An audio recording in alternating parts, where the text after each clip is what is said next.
کام کیا ہے؟ بندے کے اندر کھانے پینے اور جسمانی خواہشات کی طلب ہوتی ہے۔ روزہ یہ ہے کہ صبح صادق سے لے کر غروب آفتاب تک کھانے پینے اور جسمانی خواہشات سے اللہ رب العالمین کی رضا کے لیے اپنے آپ کو روکنا، یہ روزہ کہلاتا ہے۔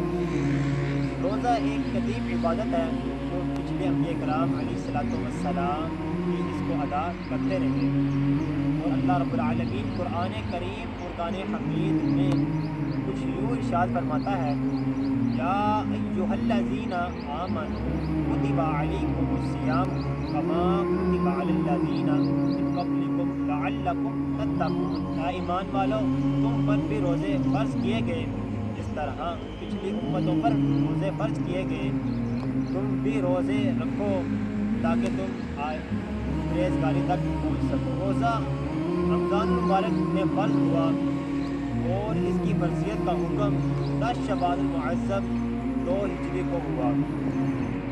روزے رکھنے کی وجہ سے بندے کے اندر کیا کیا تبدیلیاں پیدا ہوتی ہیں؟ ایک تبدیلی یہ پیدا ہوتی ہے کہ وہ پہلے ہی روزے سے گناہوں سے اجتناب کر لیتا ہے۔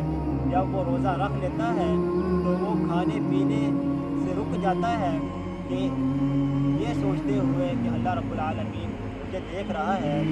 اسی طرح وہ گناہوں سے بھی اجتناب کرنے کی کوشش کرتا ہے۔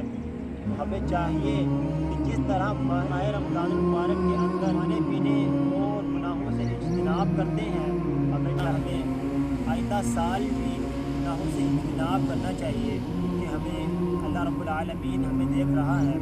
اللہ رب العالمین سے دعا ہے کہ ہمیں ماہ رمضان المبارک میں جس طرح گناہوں سے بچنے کی توفیق عطا فرمائی ہے، اسی طرح ہمیں آئندہ سال میں گناہوں سے بچنے کی اور نیک کام کرنے